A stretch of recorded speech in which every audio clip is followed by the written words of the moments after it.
अस्सलाम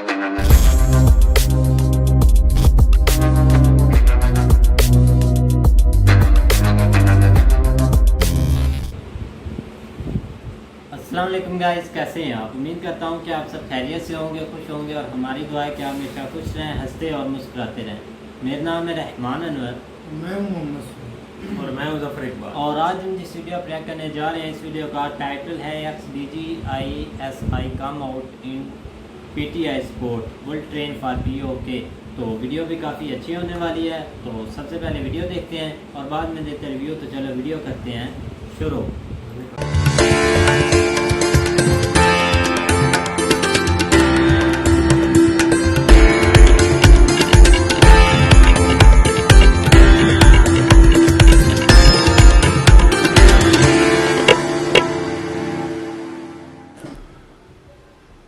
अजीज दोस्तों, अस्सलाम वालेकुम, नमस्ते, सत श्री अकाल, जय जिनेंद्रा, गुड आफ्टरनून। अजीज दोस्तों, पाकिस्तान के हवाले से मैं आपके साथ 5-6 चीज़ें हैं जो शेयर करना चाहूँगा। मैं शुरुआत करूँगा कि PTI को बनाया तो हमीद गुल ने था, इमरान खान को सियासत में लाने वाला हमीद गुल था, लेकिन बाद में ये 10-12 साल तक तो एक सीटर रहा है।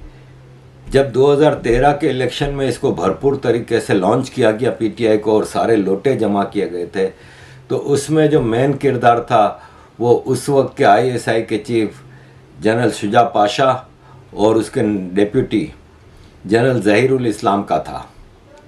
और फिर जनरल ज़हीरुल इस्लाम बाद में ISI का चीफ बना। इमरान खान 2013 का इलेक्शन हार गया बुरी तरह से, और उसके लिए उसने फ्रस्ट्रेशन निकालने के लिए ज़हीरुल इस्लाम ने एक धरना ऑर्गेनाइज कराया था 2014 में, जो 126 दिन का धरना रहा था, जिसमें इमरान खान ने लगातार इस्लामाबाद में धरना दिया था। और बाद में उस धरने को की साजिशें खुली। ज़हीरुल इस्लाम है ना, इसने इससे पहले फैज़ाबाद इंटरचेंज पे लब्बैक का भी पहला धरना कराया था, और उस धरने का ख़त्म करने के लिए नवाज शरीफ पे प्रेशर डालने के लिए वो धरना कराया गया था। और फिर ख़त्म बाकायदा एग्रीमेंट साइन हुआ था धरने वालों का और आर्मी का, और धरना करने वालों को 2-2 हज़ार रुपये के लिफाफे दिए थे। उस वक्त भी ये ज़हीरुल इस्लाम मेन कैरेक्टर था। ये बदबूदार ISI वाले पाकिस्तान का नासूर हैं, और सबसे ज़्यादा पाकिस्तान की बर्बादी में अगर किसी का किरदार है तो पाकिस्तान आर्मी और उसकी ये टेररिस्ट ऑर्गेनाइजेशन ISI है। अब ज़हीरुल इस्लाम की बिल्ली थैले से बाहर आई जब इसने अभी पंजाब में बाई इलेक्शन हो रहे हैं। आपको पता है कि इमरान खान के लोगों ने रिज़ाइन किया था जब इनके खिलाफ नो कॉन्फिडेंस मूव आई थी, और फिर पंजाब में जिन लोगों ने सपोर्ट किया था शहबाज शरीफ की सरकार को, उनकी सीटें उनको डिस्क्वालीफाई कर दिया गया था, तो उनकी सीटें खाली हुई। तो अब उस पर इलेक्शन हो रहे हैं। तो इमरान खान जो कहता था कि हम इन चोरों के साथ असेंबली में नहीं बैठेंगे, अब उस इलेक्शन में बाई इलेक्शन में हिस्सा ले रही है PTI। तो उसमें शाह महमूद कुरैशी का बेटा जहाँ से हिस्सा ले रहा है पंजाब असेंबली की, उसने वो मूसे वाला जिसको भारत में मार दिया गया था उसके पोस्टर लगाए। पाकिस्तान के पंजाब में इलेक्शन में PTI भारत के सिंगर मूसे वाला के पोस्टर लगा रही है। कोई लेवल है, कोई कैरेक्टर है इनका। तो खैर, उसमें एक जगह बाई इलेक्शन की वो हो रही थी रावलपिंडी में, तो PTI का कैंडिडेट है कर्नल रिटायर्ड शब्बीर एवान, जो रावलपिंडी के बाई इलेक्शन में हिस्सा ले रहा है। उसकी सपोर्ट के लिए जनरल ज़हीरुल इस्लाम, एक्स ISI चीफ, धरना स्पेशलिस्ट, सामने आया। ISI के जनरल ज़हीरुल इस्लाम ने 2015 में इसकी एक टेलीफोनिक बातचीत की ऑडियो निकली थी कि 2014 का जब धरना इसलिए कराया जा रहा है ताकि मुल्क में अफरा तफरी फैले, और नवाज शरीफ जो कि उस वक्त प्राइम मिनिस्टर था वो उस वक्त के आर्मी चीफ राहिल शरीफ के खिलाफ कोई एक्शन ले, और उस वक्त चाइना का प्रेसिडेंट पाकिस्तान आने वाला था बहुत लंबी चौड़ी इन्वेस्टमेंट के लिए, तो उस चाइना के प्रेसिडेंट का पाकिस्तान आना रुकवाना ये मकसद था। ये बातचीत की वीडियो ज़हीरुल इस्लाम की नवाज शरीफ ने फिर राहिल शरीफ को सुनाई थी, और उस वक्त के एक मिनिस्टर थे मुशाहिदुल्लाह जो कि अब इंतकाल कर गए, उन्होंने ये सारी बातचीत बताई थी, लेकिन फिर राहिल शरीफ ने मामला रफा दफा कर दिया था। ये है ज़हीरुल इस्लाम जो कहता है कि आज की ज़रूरत है इमरान खान को सपोर्ट करना। ज़हीरुल इस्लाम ने कहा कि मैं तो न्यूट्रल हूँ, हमने मुख्तलिफ पार्टियों को ट्राई किया, यानी नवाज शरीफ को, जरदारी को, सबको, और फिर हमने तीसरी फोर्स को इंट्रोड्यूस कराया, हमने आईएसआई ने पीटीआई को, और पीटीआई इस सिस्टम के लिए बेहतरीन थी। ये अपनी तकरीर में कह रहा है जो रावलपिंडी में कर रहा है, और हमने फिर पीटीआई को आगे बढ़ाया ताकि पीटीआई इस मुल्क में तब्दीली लाए। ये है ज़हीरुल इस्लाम, ये है पीटीआई, और ये है आईएसआई का रोल इन पाकिस्तान। यहीं मैं आपको बता दूं कि शाह महमूद कुरैशी ने अभी एक जगह तकरीर करते हुए कहा था मुल्तान में कि 2018 के इलेक्शन में मैं पंजाब असेंबली के भी मेंबर के लिए इलेक्शन लड़ रहा था और नेशनल असेंबली के लिए भी, और मकसद हमारा यह था कि पंजाब में मैं अगर सीट जीत जाऊंगा तो मैं चीफ मिनिस्टर पंजाब का कैंडिडेट हूँगा। लेकिन मुझे पीटीआई वालों ने ज़बरदस्ती पंजाब असेंबली के इलेक्शन में हराया और नेशनल असेंबली में जितवाया, तो मैं फॉरेन मिनिस्टर बना, नहीं तो वह पंजाब असेंबली की सीट जीत जाता तो उस्मान बुज़दार की जगह मैं होता चीफ मिनिस्टर। लेकिन मुझे अपनी ही पार्टी ने हराया। पीटीआई के अंदर इस वक्त इख्तिलाफात टॉप पे जा रहे हैं, और उस वक्त कौन रूल कर रहा था वो है पर्दादार नागिन पीरनी फ़कीरनी बुशरा पीरनी। उसकी अभी एक ऑडियो लीक हुई है जिसमें वो पीटीआई के जो चीफ सोशल मीडिया के जो चीफ थे डॉक्टर अरसलान, उनको कह रही है कि आपका ये काम है कि जितने ये गद्दार हैं, जितने जो पीटीआई के ख़िलाफ़ बात कर रहे हैं, उनको आप गद्दार तक करार दे दें और उनके ख़िलाफ़ ऐसी मूवमेंट चलाएं कि वो गद्दार डिक्लेयर हो जाएं। बुशरा पीरनी की फ्रंट वूमेन थी फराह गोगी, जिसने करोड़ों अरबों रुपए की करप्शन की, जिसकी करप्शन की पोलें खुल रही हैं, और शहबाज शरीफ गवर्नमेंट ने अब इंटरपोल के ज़रिए रेड वारंट अरेस्ट के लिए इशू कर रही है, जिससे कि इसको दुबई से पाकिस्तान लाया जा सके। वो अगर आ गई तो इमरान खान, बुशरा पीरनी और इसके सारे पोल खुलेंगे, इसके सारी मिनिस्ट्रियों के। अज़ीज़ दोस्तों, यहाँ पे मैं आपको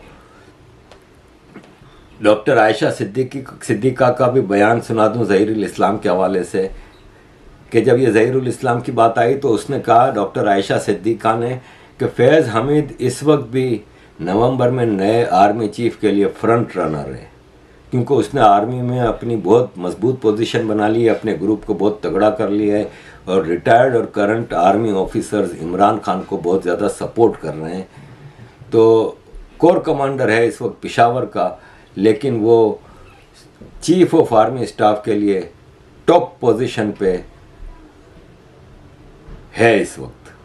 अजीज़ दोस्तों, आगे बढ़ते हैं। हज के हवाले से मैं आपको एक बात का बताना चाहूँगा कि हज, ज़रा सुनिए आप।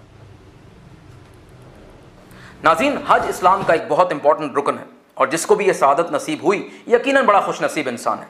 लेकिन प्रॉब्लम यह है कि पाकिस्तानियों की एक बहुत बड़ी मेजॉरिटी हज अफोर्ड ही नहीं कर सकती। लेकिन आपको घबराने की बिल्कुल कोई ज़रूरत नहीं है, क्योंकि मेरे पास आप लोगों के लिए एक बहुत बड़ी खुशखबरी है।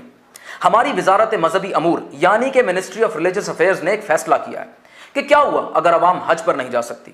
अपने खर्चे पर दूसरों को भेजकर दुआएं तो हासिल कर सकती है। लिहाजा उन्होंने 200 सरकारी मुस्तहिकीन की एक लिस्ट तैयार की है जो इस साल आपके और मेरे टैक्सेस के पैसों से, जो तकरीबन 17-18 करोड़ बनते हैं, हज की सादत हासिल करेंगे। इस लिस्ट में सरे फहरिस्त वजारत के मिनिस्टर साहब खुद हैं। इसके अलावा दीगर लोग जो इस लिस्ट में शामिल हैं वो उनके personal secretaries, assistants, bodyguards, drivers और कुक शामिल हैं। अब आप खुद सोचें कि जब ये कुक मजेदार पकवान बनाकर मिनिस्टर साहब को वहां खिलाएगा तो वो आपको और मुझे दुआएं देंगे ना। लेकिन बड़े अफसोस की बात है कि चंद नाम निहाद बदतमीज, बदसलीका, बदलिहाज सहाफियों ने एक भौंडा सवाल उठा दिया। उनका कहना है कि पाकिस्तान की मुआशी सूरत हाल इतनी खराब है तो क्या जरूरत है कि अवाम के टैक्सेस से 200 लोगों को हज पर भेजा जाए। इस पर मिनिस्टर साहब ने ऐसा करारा जवाब दिया है कि उन सहाफियों के मुंह बंद हो गए। उनका कहना था कि भाईजान ये तो रूटीन है, ये तो हर साल होता है, अगर ये लोग साथ नहीं जाएंगे तो सामान कौन उठाएगा। बिल्कुल ठीक है, मिनिस्टर साहब अपना सामान घर से गाड़ी में शिफ्ट करें, गाड़ी से जहाज में शिफ्ट करें, जहाज लैंड करे तो फिर गाड़ी में शिफ्ट करें, गाड़ी से होटल में उनके रूम में शिफ्ट करें। अब वो आप लोगों को दुआएं देंगे, अपना सामान उठाएं। दूसरी बात जो उन्होंने की, इसके बाद मेरा सर फखर से बुलंद हो गया है, रहती दुनिया तक इनका कसीदा पढ़ा जाएगा। उनका कहना है कि ये 200 लोग तो अपने लिए जा ही नहीं रहे, ये तो पाकिस्तानियों की खिदमत के लिए जा रहे हैं। अब देखें कितने सेल्फलेस लोग हैं। वहां जो हाजी पाकिस्तान से आएंगे उनके खाने पीने के मसाइल, रिहाइश का मसला, डायरेक्शंस का मसला या खुदा ना खास्ता कोई आफत आ जाती है तो ये सरकारी दस्ता हमा वक्त उनकी खिदमत के लिए तैयार रहेगा। तो अगर आपके गिरदो नवाब में, रिश्तेदारों में कोई हाजी मौजूद हैं तो आप उनसे पूछ सकते हैं कि हर साल मिनिस्ट्री ऑफ रिलीजियस अफेयर्स किस तरह से बढ़ चढ़कर उनकी खिदमत करती है। तो सहाफ़ियों से मेरी गुजारिश है कि खुदारा छोटी छोटी बातों का बतंगड़ ना बनाया करें। और आवाम से मैं ये कहूँगा कि इस साल आपको 200 सरकारी मुस्तहिकीन की दुआएं बहुत बहुत मुबारक। हज जो कि बेसिक रुकन है इस्लाम का, उसको भी आज से नहीं, ये तो करप्शन पुरानी है, मैं पहले भी 50 बार बता चुका हूँ। 200 आदमी सरकारी खर्चे पे प्रोटोकॉल के साथ उधर गए हैं, खिदमत करने के लिए बोला है।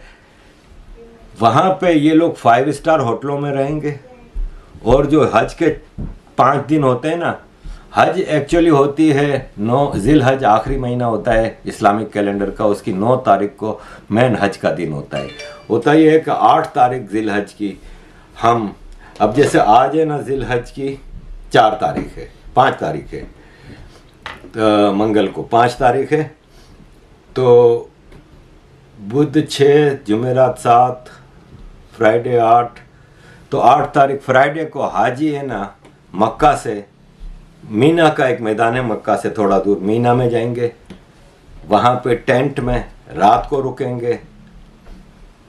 10 को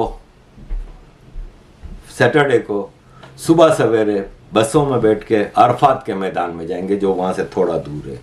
अरफात के मैदान में ये ज़ोहर और असर की नमाज़ पढ़ेंगे और फिर मगरिब से पहले ये एक और मैदान में जाएंगे मुज़दलिफ़ा, सैटरडे की शाम को। मुज़दलिफ़ा में रात रुकेंगे और वहाँ पे कंकरियाँ जमा करेंगे, पत्थर, एक चने के दाने के बराबर की पत्थर उनको कलेक्ट करनी है।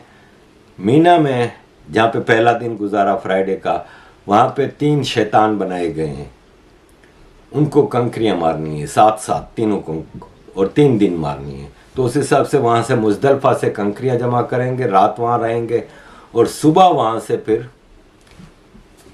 वापस मीना आएंगे। मीना में वापस अपने जो टेंट हैं उसमें रहेंगे 3 दिन। पहले दिन यानी संडे को एहराम जो बांधते हैं ना वो उतरेगा, गंजा कराएंगे और बकरा काटेंगे और फिर कंकरियाँ मारने जाएंगे शैतान को। फिर दूसरे दिन कंकरियाँ मारने जाएंगे, फिर तीसरे दिन कंकरियाँ मारने जाएंगे। इस दौरान, इन 3 दिनों के दौरान एक बार मक्का आएंगे और एक तवाफ़ करेंगे 7 चक्कर खाना काबा का, फिर वापस मीना आएंगे और तीसरा दिन मीना हज पूरा हो गया। शैतान को कंकरियाँ मारने की रिवायत यह है कि हज़रत इब्राहीम को अल्लाह ने कहा कि तुम्हारा सबसे कीमती चीज़ क्या है, तो उन्होंने कहा कि मेरा बेटा इस्माइल। तो अल्लाह ने कहा कि उसको काट दो, गर्दन काट दो। तो वो उसको गर्दन काटने के लिए लेके जा रहे थे, तो शैतान ने हज़रत इस्माइल को रोका कि तुम्हारा बाप तुम्हारी गर्दन काटने जा रहे हैं। तो उन्होंने कहा कोई बात नहीं। इस तरह 3 बार शैतान ने रोका, तो वो 3 जगहों पे जहाँ शैतान ने रोका वहाँ पे एक पत्थर का पुतला बनाया गया है और जिसको कंकरियाँ मारी जाती हैं। ये है हज। इस हज के बेसिक रुकन को नॉर्मली मैं डिटेल में इस पर ज़्यादा मैं बताना नहीं चाह रहा। हज का बुनियादी मकसद है कि अल्लाह, जो मैंने अपने मौलवियों से बचपन में सुना है, मैंने 7 हज किए। हाँ जी गाइस, तो जैसा कि आप वीडियो देख रहे थे तो वीडियो भाई काफ़ी अच्छी थी। आरिफ सर बोल सकते हैं या सीनियर है हमारे, तो उन्होंने काफ़ी अच्छी हमें एक्सप्लेन किया। तो जैसा कि वो भाई बता रहे थे कि पीटीआई की बात कर रहे थे, इमरान खान साहब की बात कर रहे थे कि जो उन्होंने मतलब कि अब तो ये काम चला हुआ है कि अब इमरान खान साहब को हटाया गया तो वो तो भाई बैठ नहीं रहे, पता नहीं कौन से तत्ता तवा उनके नीचे रख दिया है कि वो भाई जाए नीचे होते हैं तो सब्र ही नहीं करते। वही भाई उस वक्त भी उनको यही फील हुआ था जब उनको एकदम से हटाया गया था, यही उनकी भी फीलिंग्स थी। लेकिन उनकी फीलिंग्स को समझने के लिए आपको आपकी फीलिंग के साथ देखना पड़ेगा, ठीक है ना। तो यही रीज़न था कि जो लाते हैं वही दौड़ाते हैं, सबको नहीं, ये लाने वाली बात जो है ना, इसके ऊपर एग्री नहीं करती। उसकी रीज़न क्या है कि इमरान खान साहब जो है ना, वो जब ये धरने की अगर बात करें तो उसमें रीज़न क्या थी धरना देने की। वो 4 सीटों के ऊपर जो है ना उसने धरना दिया था कि 4 सीटों के ऊपर मुझे जो है ना वो धांधली नज़र आई है, जहाँ पे हमारा जो है ना वो कैंडिडेट मजबूत कैंडिडेट था और सर्वे जो है ना वो भी सारे इनके हक में थे, और उसके बावजूद जो है ना वो इलेक्शन हार गए। तो उसमें जो है ना उसको डाउट था और उसने कहा कि इसके ऊपर जो है ना वो आप दोबारा रिकाउंटिंग करवाएं। लेकिन ये कि आगे नवाज शरीफ की हुकूमत थी, उन्होंने जो है ना इसके ऊपर एग्री नहीं हुए, वो लटकाते रहे काम को, और उन्होंने जो है ना वो वहाँ पे बैठ के जो है ना वो धरना दे दिया। तो ये जो है ना वो सिलसिला चलता रहा, उसमें कोई लाने वाला या कोई धरना ज़बरदस्ती दिलवाने वाला कोई ऐसा सीन नहीं था। अब देखो जैसे ही इलेक्शन ख़त्म हुआ और साथ ही जो है ना वो उन्होंने धरना दे दिया था, तो ये वहाँ पे लिखा हुआ है अगर उन्होंने इस तरह का कोई काम करवाना था तो वो इलेक्शन में ही करवा देते। तो ये चीज़ नहीं है। तो दूसरी बात ये है कि धरना ख़त्म करने की बात करें तो धरना ख़त्म किस तरह हुआ था। धरना ख़त्म हुआ था कि जब इस APS के जो वो स्कूल में जो है ना वो दहशत गर्दों ने जब हमला किया था, वहाँ पे जो है ना वो बच्चे जो 100+ जो है ना वो बच्चों की डेथ हो गई थी। तो उसको सामने रखते हुए जो है ना इन्होंने धरना ख़त्म किया था कि आप हम जो है ना वो ख़त्म कर रहे हैं। लेकिन ये जो आपको दिखा रहे हैं ना कि ये पैसे 2-2 हज़ार दे रहे हैं, ये बिल्कुल जो है ना वो PTI के धरने के जो है ना वो वीडियो नहीं है, और ना ही वहाँ पे किसी को 2-2 हज़ार रुपया जो है ना वो दिया गया है। ये बिल्कुल एक जो है ना वो आप कह लें कि एक बेसलेस जो है ना वो बात है, इसका कोई इसके साथ अलग नहीं है। तो अगर इसको देखा जाए तो ये बिल्कुल है, ये उस वक्त की है जब TLP वालों ने जो है ना 2018 के एंड पे जो है ना स्टार्ट पे जो है ना जब हुकूमत का एंड था नवाज शरीफ, उस वक्त उन्होंने एक धरना दिया था फैज़ाबाद में।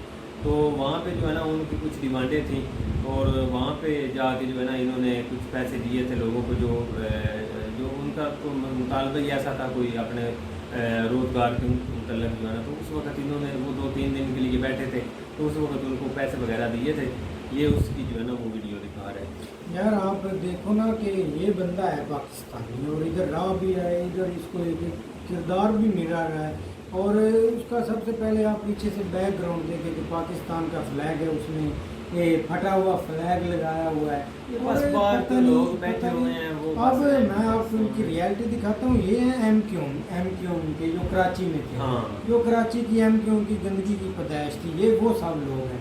ये फौज के खिलाफ इसलिए क्योंकि फौज ने इनको निकाला था उधर से, फौज ने इनका सब सफाया कराया था। ज़्यादा जो है ना तो अब ये वही MQ की सारी पैदाइश, अब कोई लंदन में है, कोई कनाडा में, अब जो भी इन्होंने उधर जाकर बस पाकिस्तान के खिलाफ बकवास ही करनी होती है, और इनको चीज़ कोई नहीं। अब कोई खबर ले आए कि वो देखो पाकिस्तान की आर्मी सरहद पर मर गई। अब भाई तू भी पाकिस्तान का ही है, और तो किधर का है, ना तो तू इंडिया का है, ना तो रशिया का है, पाकिस्तान का है। कुछ और पॉइंट पर बात कर ले, लोग तुझे देखते भी है, पता नहीं कौन लोग तुझे देखते हैं और कौन सी ऐसी देखना।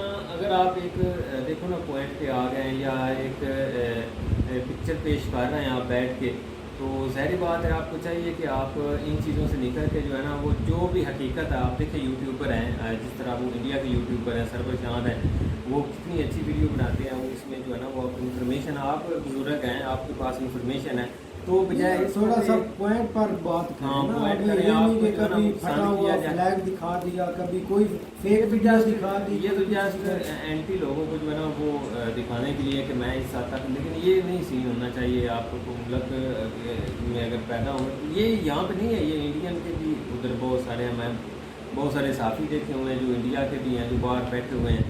और इंडिया के सारा खिलाफ दिन- ही यार भाई सारा दिन वो वो उन्हें जहर उगलते नहीं, वो कम से कम पॉइंट पर जो पॉइंट होता है उस पर बात करते हैं कि आज ऐसा हो चुका है, आज ये बिल्कुल। वाकया ये नहीं कि इधर से फेक वीडियो दिखा दी, इधर से इंडिया का फ्लैग टूटा हुआ है, कुछ और है ऐसी घिनौनी ज़्यादा इन चीज़ें। चीज़ों से। बाकी बुलेट ट्रेन की बात करें कश्मीर में तो गवर्नमेंट ने इसके ऊपर थोड़ा बहुत स्टेप तो लिया। आप देखो आगे इसके ऊपर कोई जो होता है कि नहीं होता वो एक बात का मसला है, लेकिन कम अज़ कम चलो कुछ ना कुछ उन्होंने शुरू तो किया है।